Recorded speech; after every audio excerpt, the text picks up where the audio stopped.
Hi friends, welcome to my channel. ಇವತ್ತು ಒಂದು ಸಿಹಿ ಹಾಗೂ ವಿಶೇಷವಾದಂಥ ಅಡುಗೆಯೊಂದಿಗೆ ಬಂದಿದ್ದೇನೆ, ಶೇಂಗಾ ಹೋಳಿಗೆ.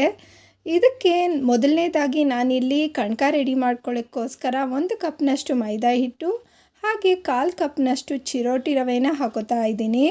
ಚಿಟಿಕೆ ಅಷ್ಟು ಉಪ್ಪು ಹಾಕ್ಕೊಂಡು ಮಿಕ್ಸ್ ಮಾಡ್ಕೊಳ್ಳೋಣ ಎಲ್ಲನೂ. ನಾವು ಈ ರೀತಿಯಾಗಿ ಆದರೂ ಕಣಕ ಕಲಿಸ್ಕೋಬೋದು. ಇಲ್ಲದೆ ಹೋದರೆ ನಾವಿಲ್ಲೇನು ತೊಗೊಂಡಿದ್ದೀವಲ್ಲ ಚಿರೋಟಿ ರವೆ ಮತ್ತು ಮೈದಾ ಹಿಟ್ಟು, ಅದ್ರ ಆಪೋಸಿಟ್ ರೇಷಿಯೋ ಅಲ್ಲಿ ಹಾಕ್ಕೋಬೋದು. ಅಂದರೆ ಮೈದಾ ಹಿಟ್ಟು ಇರೋ ಜಾಗದಲ್ಲಿ ಹೆಚ್ಚಿನ ಪ್ರಮಾಣದಲ್ಲಿ ಚಿರೋಟಿ ರವೆ, ಹಾಗೆ ಚಿರೋಟಿ ರವೆ ಇರೋ ಜಾಗದಲ್ಲಿ ಮೈದಾ ಹಿಟ್ಟು 2 ಟೇಬಲ್ ಸ್ಪೂನಷ್ಟು ಹಾಕ್ಕೊಂಡು ಸಹ ನಾವು ಕಣಕನ ರೆಡಿ ಮಾಡ್ಕೋಬೋದು. ಮೈದಾ ಹಿಟ್ಟು ಒಳ್ಳೆಯದಲ್ಲ, ಆದ್ದರಿಂದ ಆ ಥರ ಸಹ ಮಾಡ್ಕೋಬೋದು. ಗಟ್ಟಿಯಾಗಿ ನಾವು ಮಾಮೂಲಿಯಾಗೆಲ್ಲ ಹೋಳಿಗೆಗೆ ಹೇಗೆ ಕಲಿಸ್ಕೋತೀವೋ ಅದೇ ರೀತಿಯಾಗಿ ನಾನು ಗಟ್ಟಿಯಾಗಿಲ್ಲಿ ಸ್ವಲ್ಪ ಕಲಿಸ್ಕೊಂಡು ರೆಡಿ ಮಾಡಿಟ್ಕೋತಾ ಇದ್ದೀನಿ. ಒಂದು ಅರ್ಧ ಗಂಟೆ ನೆಂದರೆ ಸಾಕು. ಈಗ ಶೇಂಗಾ ಹಾಗೆ ಬೆಲ್ಲನ ಈಕ್ವಲ್ ಪ್ರಪೋರ್ಷನಲ್ಲಿ ತೊಗೊಂಡಿದ್ದೀನಿ. ಸ್ಟವ್ ಅಂಟಿಸ್ಕೊಂಡು ಕಡಲೆ ಬೀಜ ಹುರ್ಕೊಳ್ಳೋಣ. ನಾವಿಲ್ಲಿ ಚಿರೋಟಿ ರವೆ ಹೆಚ್ಚಾಗಿ ಏನಾದರೂ ಬಳಸ್ಕೊಂಡು ಕಲಿಸ್ಕೊಂಡ್ರೆ ಅದು ಹೋಳಿಗೆ ತುಂಬ ಕ್ರಿಸ್ಪಾಗಿ ಚೆನ್ನಾಗಿ ಬರುತ್ತೆ. ಅದ್ರ ಜೊತೆಗೆ ಶೇಂಗಾ ಹೋಳಿಗೆ ಅಂದರೆ ರುಚಿ ಅಲ್ವಾ, ತುಂಬಾ ಚೆನ್ನಾಗಿರುತ್ತೆ. ಕಡಲೆ ಬೀಜ ಅಂದ್ರೇ ರುಚಿ, ಅದರಲ್ಲಿ ಬಡವರ ಬಾದಾಮಿ ಕೂಡ. ಸೊ ಇದು ಹುರಿದಿದ್ದಾಗಿದೆ. ಹುರಿದಿದ್ದಾದಮೇಲೆ ಸ್ವಲ್ಪ ತಣ್ಣಗಾದಮೇಲೆ ಸಿಪ್ಪೆ ಎಲ್ಲ ತೆಕ್ಕೊಂಡು ರೆಡಿ ಮಾಡಿ ಇಟ್ಕೊಂಡಿದ್ದೀನಿ. ಅದ್ರ ಜೊತೆಗೆ 3 ಟೇಬಲ್ ಸ್ಪೂನಷ್ಟು ಎಳ್ಳು ಬಿಳಿದು, ಹಾಗೆ 2 ಟೇಬಲ್ ಸ್ಪೂನಷ್ಟು ಒಣ ಕೊಬ್ಬರಿ, 2 ಟೇಬಲ್ ಸ್ಪೂನಷ್ಟು ಗಸಗಸೆ, ಸ್ವಲ್ಪ ಏಲಕ್ಕಿ ಎಲ್ಲ ರೆಡಿ ಮಾಡಿ ಇಟ್ಕೊಂಡಿದ್ದೀನಿ. ಎಳ್ಳನ್ನು ಹುರ್ಕೊಳ್ಳೋಣ. ಮೊದಲನೇದಾಗಿ ಎಳ್ಳು ಹಾಕ್ಕೊಳ್ಳೋದ್ರಿಂದ ತುಂಬ ರುಚಿಯಾಗಿರುತ್ತೆ ಹೋಳಿಗೆ. ಇದು ಹುರಿದಿದ್ದಾಗಿದೆ. ಈಗ ಒಂದು ಪ್ಲೇಟಿಗೆ ಟ್ರಾನ್ಸ್ಫರ್ ಮಾಡ್ಕೋತಾ ಇದ್ದೀನಿ. ಗಸಗಸೆನ ಸಹ ಹಾಕ್ಕೊಂಡು ಹುರ್ಕೋತಾ ಇದ್ದೀನಿ. ಹೋಳಿಗೆಗಳಲ್ಲೇ ಎಷ್ಟು ವಿಧಗಳಿದೆ. ಶೇಂಗಾ ಹೋಳಿಗೆ ಕೂಡ ಒಂದು ತುಂಬ ರುಚಿಯಾಗಿರುತ್ತೆ ಸಹ. ಹಾಗೆ ಈಗೆಲ್ಲ ಡೇಟ್ಸ್ ಹೋಳಿಗೆ, ಕ್ಯಾರೆಟ್ ಹೋಳಿಗೆ, ಎಷ್ಟು ವಿಧಗಳಿದೆ. ಈಗ ಒಣಕೊಬ್ಬರಿನ ಹುರ್ಕೋತಾ ಇದ್ದೀನಿ.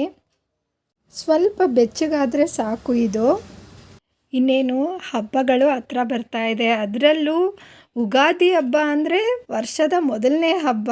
ಎಷ್ಟು ಸಡಗರ ಸಂಭ್ರಮ ಅಲ್ವಾ. ಈಗ ಹುರಿದಿಟ್ಕೊಂಡಿರೋ ಅಂಥ ಪದಾರ್ಥಗಳನ್ನ ಮೊದಲನೇದಾಗಿ ಎಳ್ಳು ನುಣ್ಣಗಾಗೋದಿಲ್ಲ ಅಲ್ವಾ, ಬ್ಲೇಡಿಗೆ ಸಿಗೋದಿಲ್ಲ. ಅದರಿಂದ ನಾನು ಮಿಕ್ಸಿ ಜಾರ್ಗೆ ಹಾಕ್ಕೊಂಡು ಬ್ಲೆಂಡ್ ಮಾಡ್ಕೊಂಡಿದ್ದೀನಿ. ಈಗ ಹುರಿದಿಟ್ಕೊಂಡಿರೋ ಅಂಥದ್ದು ಮತ್ತು ಸಿಪ್ಪೆ ತೆಗೆದಿಟ್ಕೊಂಡಿರೋ ಅಂಥ ಕಡಲೆ ಬೀಜ ಹಾಗೂ ಬೆಲ್ಲ ಪುಡಿ ಮಾಡಿ ಇಟ್ಕೊಂಡಿದ್ದೀನಿ. ಎರಡನ್ನೂ ಬ್ಲೆಂಡ್ ಮಾಡ್ಕೊಳ್ಳೋಣ.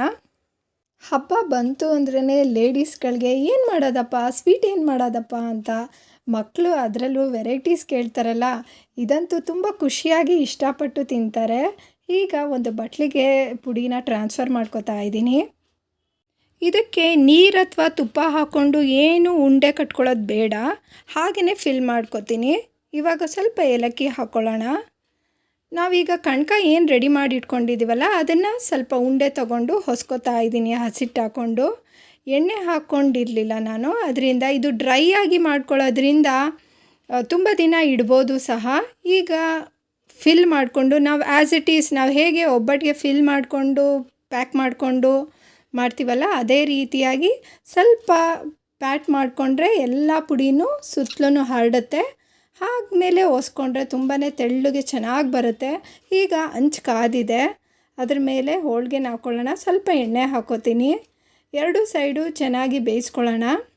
ಉಬ್ಬಿ ಬರುತ್ತೆ, ತುಂಬ ಚೆನ್ನಾಗಿ ರುಚಿಯಾಗಿರುತ್ತೆ. ಬಿಸಿ ಬಿಸಿಯಾದಕ್ಕಂತೂ ತುಪ್ಪ ಹಾಕ್ಕೊಂಡು ತಿಂದ್ಬಿಟ್ರಂತೂ ತುಂಬ ರುಚಿಯಾಗಿರುತ್ತೆ.